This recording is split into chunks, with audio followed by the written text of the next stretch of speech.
Welcome to my channel. Venkateswara Swamy painting video part 3 ఇది. ఈ వీడియోలో నేను వెంకటేశ్వర స్వామి ముఖం అలాగే విగ్రహానికి ఉన్నటువంటి నగలు పెయింట్ చేశాను.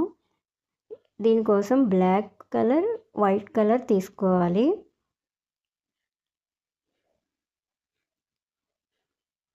ఫస్ట్ ఫేస్ అంతా కూడా దాదాపుగా బ్లాక్ కలర్ అనేది ఫిల్ చేసేయాలి. తర్వాత అక్కడక్కడ గ్రే కలర్ షేడ్ అనేది ఇవ్వాలి.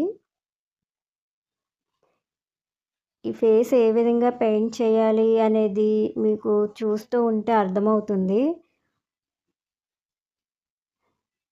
వెంకటేశ్వర స్వామి బొట్టు ఉంది కదా, దాని వెనకాల కూడా బ్లాక్ కలర్ అనేది కనిపిస్తుంది. ఈ విధంగా మొత్తం ఫేస్ అంతా కూడా ఫస్ట్ బ్లాక్ కలర్ అనేది ఫిల్ చేయాలి.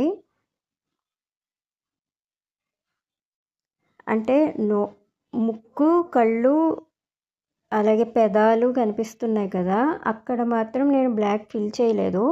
అక్కడ డార్క్ గ్రేతో పెయింట్ చేశాను. డార్క్ గ్రే కలర్తో కళ్ళు, కంటి పైన కనుబొమ్మలు ఉన్నట్టుగా కనిపిస్తుంది కదా అక్కడ, అలాగే ముక్కు, పెదవులు ఇవన్నీ కూడా ఫస్ట్ డార్క్ గ్రేతో ఫిల్ చేసేస్తున్నాను.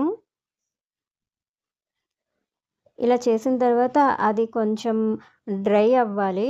బాగా ఆరిన తర్వాత దానిపైన మళ్ళీ ఇంకొంచెం లైట్ గ్రే, అంటే ముందు వేసిన దానికన్నా కొంచెం లైట్ షేడ్ తీసుకుని మళ్ళీ పెయింటింగ్ అనేది చేయాలి. అలాగే వెంకటేశ్వర స్వామి బొట్టు ఉంది కదా, దాని పక్కన ఉన్న డిజైను అది కూడా మనం డార్క్ గ్రేతో వెయ్యాలి. తర్వాత మళ్ళీ లైట్ గ్రేతో వాటిపైన మళ్ళీ షేడింగ్ చేస్తూ రావాలి. ఇప్పుడు మళ్ళీ లైట్ గ్రేతో షేడ్ చేస్తున్నాను. ఇది కొద్దిగా డ్రై అయిన తర్వాత మళ్ళీ ఇంకొంచెం లైట్ షేడ్ తీసుకుని మళ్ళీ ఇంకొకసారి పెయింట్ చేయాలి. అలాగే ఫేస్కి ఈ రెండు వైపులా కూడా కొంచెం డార్క్ షేడ్, అదే లైట్ షేడ్ అనేది ఇవ్వాలి. గ్రే కలర్తో కనిపిస్తుంది కదా. తర్వాత ఫేస్కి ఆభరణాలకి మధ్యలో ఇంకొంచెం బ్లాక్ అనేది ఫిల్ చేసేయాలి. ఇప్పుడు ఇంకా లైట్ షేడ్ గ్రే తీసుకుని మళ్ళీ ఇంకొకసారి కళ్ళు, ముక్కు అన్నీ కూడా మళ్ళీ ఇంకొకసారి పెయింట్ చేస్తున్నాను.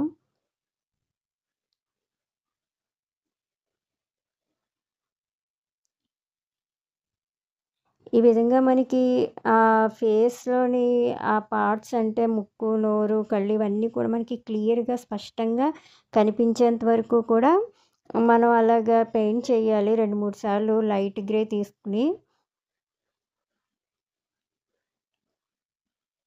ఇప్పుడు వెంకటేశ్వర స్వామి నామం ఉంది కదా, రెడ్ కలర్లో ఉంటుంది కదా, అక్కడ రెడ్ కలర్ అనేది పెయింట్ చేస్తున్నాను. బొట్టు అనేది పెడితే చాలా అందంగా కనిపిస్తుంది కదా, అందుకోసం నేను ఫస్ట్ బొట్టు అనేది పెడుతున్నాను. తర్వాత వైట్ కలర్లో ఉంది కదా, అక్కడ క్యాన్వాస్ వైట్ కలర్లోనే ఉంటుంది, కానీ దానిపైన కూడా వైట్ కలర్ అనేది పెయింట్ చేయాలి. అప్పుడే చూడడానికి చాలా బాగుంటుంది. ఇప్పుడు రెడ్ కలర్ అనేది ఇంకొకసారి పెయింట్ చేయాలి, అప్పుడు ఇంకా బ్రైట్గా కనిపిస్తుంది.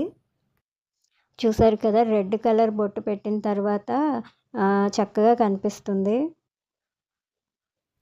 ఇప్పుడు వైట్ కలర్తో చాలా సన్నగా ఉన్న బ్రష్ తీసుకుని అలాగా అక్కడ కనిపిస్తుంది కదా స్క్రీన్ మీద, రెడ్ కలర్ బొట్టు మీద పెట్టాను. అలా పెట్టడం వల్ల ఏంటంటే అది మనకి రియల్ విగ్రహంలా షైన్ అవుతున్నట్టు ఉంటుంది, ఎంబోజ్ అయినట్టు చూడడానికి చాలా రియలిస్టిక్గా కనిపిస్తుంది. దానికోసం అలా వైట్ కలర్తో హైలైట్స్ అనేవి ఇవ్వాలి. తర్వాత వెంకటేశ్వర స్వామి ఫేస్ కింద ఆభరణాలు ఉంటాయి కదా, అవి పెయింట్ చేస్తున్నాను. ఫస్ట్ బ్లాక్ కలర్ ఫిల్ చేసి దానిపైన డార్క్ గ్రేతో వేస్తున్నాను. చూస్తున్నారు కదా, అక్కడ డిజైన్స్ ఉన్నట్టుగా కనిపిస్తుంది కదా, ఆ డిజైన్స్ వేయాలి. దానిపైన మళ్ళీ లైట్ గ్రేతో ఇంకొకసారి పెయింట్ చేయాలి. ఈ విధంగా ఫస్ట్ డార్క్ షేడ్లో పెయింట్ చేసి దానిపైన లైట్ షేడ్తో పెయింట్ చేసుకుంటూ రావాలి. ఇప్పుడు మిగిలిన కింద భాగం అంతా కూడా ఫస్ట్ బ్లాక్ అనేది ఫిల్ చేసేసి దానిపైన ఆభరణాలనేవి పెయింట్ చేస్తాను. ఇప్పుడు ఫేస్ నాకు అంతగా కరెక్ట్‌గా ఉంది అనిపించలేదు. దానికోసం కొంచెం ఫేస్‌లో డార్క్ గ్రేతో కొంచెం మార్చి మళ్ళీ పెయింట్ చేస్తున్నాను. చూడండి ఇప్పుడు బాగుంది.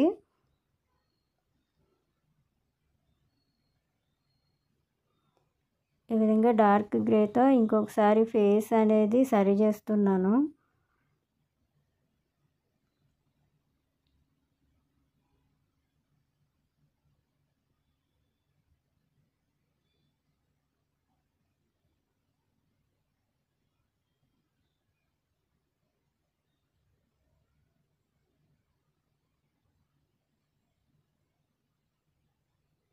చూసారు కదా! ఇప్పుడు బాగుంది కదా! ఇంతకు ముందు కన్నా కూడా.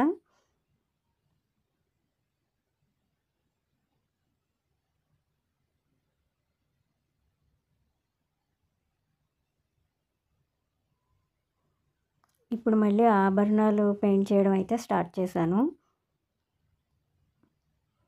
లైట్ గ్రే, డార్క్ గ్రేతో పెయింట్ చేయాలి ఫస్ట్. ఇప్పుడు కింద ఇంకొక నెక్లెస్‌లా ఉన్నట్టుగా పెయింట్ చేస్తున్నాను. ఫస్ట్ డార్క్ గ్రేతో పెయింట్ చేయాలి. అటువైపు, ఇటువైపు కరెక్ట్‌గా చూసుకుంటూ అన్నీ ఒకే సైజులో వచ్చేలాగా జాగ్రత్తగా పెయింట్ చేయాలి. ఈ విధంగా ఫస్ట్ డార్క్ గ్రేతో చేసిన తర్వాత లైట్ గ్రేతో చెయ్యాలి.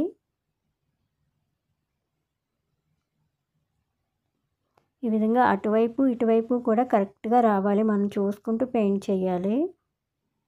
ఒకవైపు ఒకలా, ఒకవైపు ఒకలా ఉండకూడదు.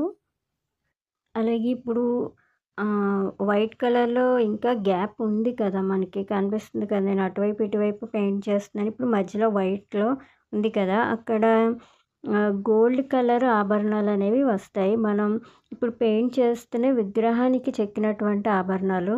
అవి కాకుండా గోల్డ్ కలర్‌లో మనం అలంకరిస్తాం కదా! వెంకటేశ్వర స్వామికి. ఆ ఆభరణాలన్నీ గోల్డ్ కలర్‌లో పెయింట్ చేయాలి. అవి నెక్స్ట్ వీడియోలో పెయింట్ చేస్తాను. ఈ విధంగా ఫస్ట్ డార్క్ గ్రే కలర్ అంతా చేసిన తర్వాత ఇప్పుడు చూసారు కదా! లైట్ గ్రేతో చేస్తున్నాను. కొంచెం హైలైట్స్ కింద కనిపిస్తాయి కదా! అవన్నమాట.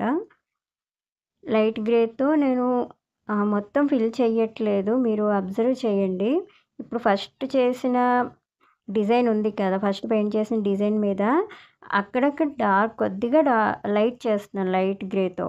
ఒకవైపు పెయింట్ చేస్తున్నాను అన్నింటికి కూడా. మొత్తం ఫస్ట్ వేసిన డార్క్ గ్రే మీద అంతా లైట్ గ్రే వేసేయడం లేదు నేను. కొంతవరకు మాత్రమే లైట్ గ్రే అనేది పెయింట్ చేస్తున్నాను. మీరు అబ్జర్వ్ చేయండి బాగా.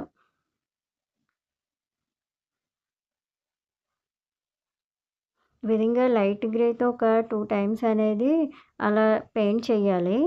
తర్వాత డైరెక్ట్‌గా వైట్ కలర్ తీసుకొని అలా హైలైట్స్ కింద కనిపించేలా పెయింట్ చేయాలి. ఇది వీడియో కొంచెం ఫాస్ట్ ఫార్వర్డ్‌లో కనిపిస్తుంది మీకు. పెయింట్ చేసేటప్పుడు చాలా స్లోగానే చేస్తాను. ఇప్పుడు చూసారు కదా! డైరెక్ట్‌గా వైట్ కలర్ తీసుకొని పెయింట్ చేస్తున్నాను. చూసారా ఇప్పుడు ఇది లైట్ గ్రేతో చేస్తున్నాను ఫస్ట్.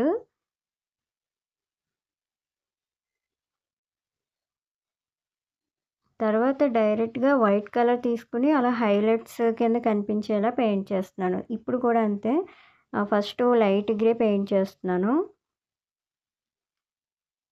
ఇదంతా లైట్ గ్రే. ఇప్పుడు వైట్ కలర్‌తో పెయింట్ చేస్తున్నాను.